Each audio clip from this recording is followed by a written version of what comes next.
ലോകം വീണ്ടും ഒരു മഹായുദ്ധത്തിന്റെ വക്കിൽ നിൽക്കുമ്പോൾ മരുന്നും കരുതലുമായി ഇന്ത്യ ഇറാനിലേക്ക് നീട്ടിയ സഹായഹസ്തം ലോക ശ്രദ്ധ പിടിച്ചുപറ്റിയിരിക്കുകയാണ്.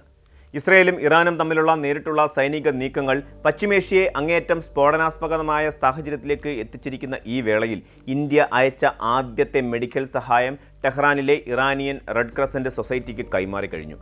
ഈ പ്രതിസന്ധി ഘട്ടത്തിൽ ഇന്ത്യയിലെ ജനങ്ങൾ പ്രകടിപ്പിച്ച ഐക്യദാർഢ്യത്തിന് ഇറാൻ ഔദ്യോഗികമായി നന്ദി അറിയിച്ചിരിക്കുകയാണ്. യുദ്ധത്തിന്റെ ഭീകരതയ്ക്കിടയിലും മാനുഷിക മൂല്യങ്ങൾക്ക് ഇന്ത്യ നൽകുന്ന മുൻഗണനയാണ് ഈ നീക്കത്തിലൂടെ വ്യക്തമാകുന്നത്.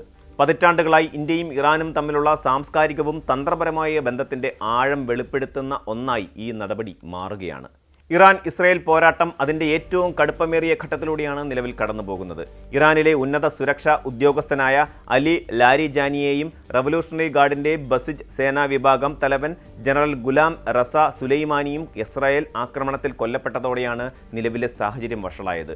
ഇതിന് തിരിച്ചടിയായി ബുധനാഴ്ച പുലർച്ചെ ഇറാൻ ഇസ്രയേലിന് നേരെയും അയൽ രാജ്യങ്ങളിലെ തന്ത്രപ്രധാന മേഖലകളിലേക്കും മിസൈൽ ആക്രമണം നടത്തി. ഖത്തർ, യുണൈറ്റഡ് അറബ് എമിറേറ്റ്സ് എന്നിവിടങ്ങളിൽ സ്ഫോടന ശബ്ദങ്ങൾ കേട്ടതായും സൗദി അറേബ്യ മിസൈലുകൾ തടഞ്ഞതായും റിപ്പോർട്ടുകൾ പുറത്തുവരുന്നു. ഒരു കാലത്ത് നിഴൽ യുദ്ധം മാത്രമായിരുന്ന ഈ ശത്രുത ഇപ്പോൾ നേരിട്ടുള്ള യുദ്ധമായി മാറിയിരിക്കുന്നു. ഇസ്രയേലിന്റെ ആക്രമണങ്ങൾ ഇപ്പോൾ ലെബനനിലെ ബെയ്റൂട്ടിന്റെ ഹൃദയഭാഗങ്ങളിലേക്കും വ്യാപിച്ചിരിക്കുകയാണ്. ഒരു മുന്നറിയിപ്പുമില്ലാതെ ജനവാസ കേന്ദ്രങ്ങളിലെ കെട്ടിടങ്ങൾ തകർക്കപ്പെടുന്നത് മേഖലയിലെ സാധാരണക്കാരുടെ ജീവിതം ദുസ്സഹമാക്കിയിരിക്കുന്നു.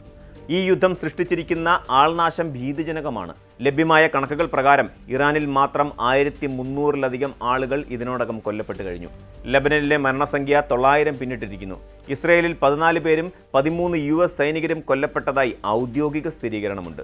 അമേരിക്ക നേരിട്ട് ഇസ്രയേലിന് പിന്തുണയുമായി എത്തിയതോടെ ഇതൊരു പ്രാദേശിക തർക്കത്തിനപ്പുറം ആഗോള ശക്തികൾ തമ്മിലുള്ള ഏറ്റുമുട്ടലായി മാറിയിരിക്കുകയാണ്.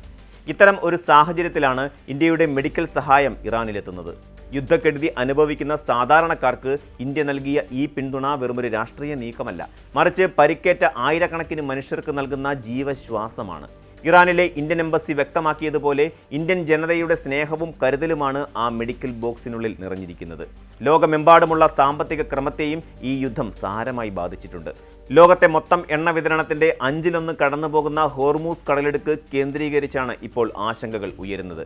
മാർച്ച് ആദ്യം യുദ്ധം തുടങ്ങിയത് മുതൽ ഈ ജലപാതയിലൂടെയുള്ള ഗതാഗതം ഏതാണ്ട് പൂർണ്ണമായും തടസ്സപ്പെട്ടിരിക്കുകയാണ്. എന്നിരുന്നാലും തന്ത്രപരമായ നീക്കങ്ങളിലൂടെ ചില കപ്പലുകൾ ഇപ്പോഴും ഈ മേഖല കടക്കുന്നുണ്ടെന്നത് കൗതുകകരമാണ്.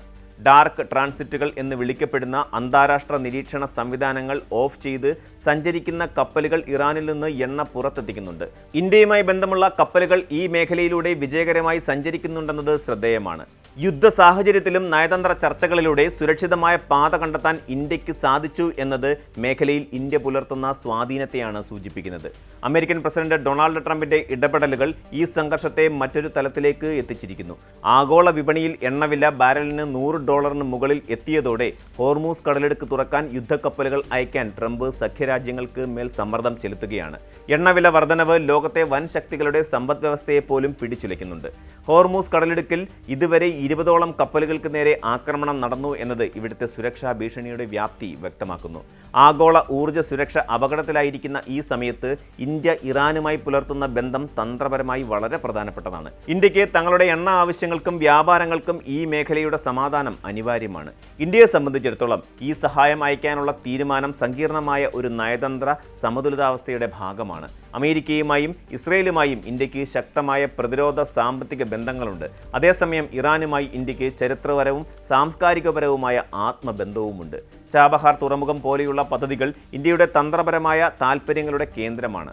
ഉപരോധങ്ങളുടെയും യുദ്ധത്തിൻ്റെയും ഇടയിൽ ഇറാൻ ഒറ്റപ്പെടുമ്പോൾ ഒരു സുഹൃത്ത് എന്ന നിലയിൽ ഇന്ത്യ നൽകുന്ന പിന്തുണ ആഗോളതലത്തിൽ വിശ്വബന്ധു എന്ന ഇന്ത്യയുടെ നിലപാടിനെ ഊട്ടിയുറപ്പിക്കുന്നു.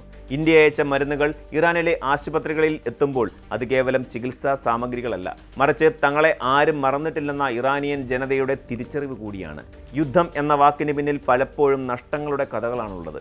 പശ്ചിമേഷ്യയിലെ ഈ സംഘർഷം അവസാനിച്ചില്ലെങ്കിൽ അത് ലോകത്തെ ഒന്നാകെ വലിയൊരു സാമ്പത്തിക തകർച്ചയിലേക്കും മാനുഷിക ദുരന്തത്തിലേക്കും നയിക്കും.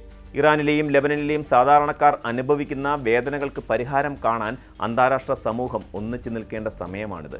ഇന്ത്യ നൽകിയ മെഡിക്കൽ സഹായം ഒരു മാതൃകയാണ്. ആയുധങ്ങൾ കൊണ്ട് മറുപടി പറയുന്ന ലോകത്ത് മരുന്നും കരുതലും കൊണ്ട് എങ്ങനെ പ്രതികരിക്കാം എന്നതിൻ്റെ ഉദാഹരണം. ശത്രുതയേക്കാൾ മനുഷ്യത്വത്തിന് വില കൽപ്പിക്കുന്ന ഒരു നയതന്ത്രമാണ് ഈ കാലഘട്ടത്തിന് ആവശ്യം. ചുരുക്കത്തിൽ നമ്മൾ ചിന്തിക്കേണ്ടത് സമാധാനത്തിന്റെ പ്രാധാന്യത്തെക്കുറിച്ചാണ്. യുദ്ധക്കളത്തിലെ മിസൈലുകളേക്കാൾ ശക്തി മനുഷ്യത്വത്തിന്റെ ചെറിയൊരു സ്പർശനത്തിനുണ്ടാകും. ഇറാൻ ഇന്ത്യക്ക് നൽകിയ നന്ദി വാക്കുകൾ ആഗോള രാഷ്ട്രീയത്തിലെ പുതിയൊരു ദിശാസൂചികയാണ്. ലോകം വിഭജിക്കപ്പെടുമ്പോൾ ഇന്ത്യയെ പോലെയുള്ള രാജ്യങ്ങൾ പാലമായി വർത്തിക്കുന്നത് വരാനിരിക്കുന്ന വലിയ ദുരന്തങ്ങളെ തടയാൻ സഹായിച്ചേക്കാം. ഭാരതം തുടങ്ങിവെച്ച ഈ മാനുഷിക ദൗത്യം മറ്റു രാജ്യങ്ങളും ഏറ്റെടുക്കുമെന്നും പശ്ചിമേഷ്യയിൽ വീണ്ടും സമാധാനത്തിന്റെ നാളുകൾ വരുമെന്നും നമുക്ക് പ്രത്യാശിക്കാം. കൂടുതൽ വാർത്തകൾക്ക് news 18 Keralam YouTube channel subscribe ചെയ്യുക.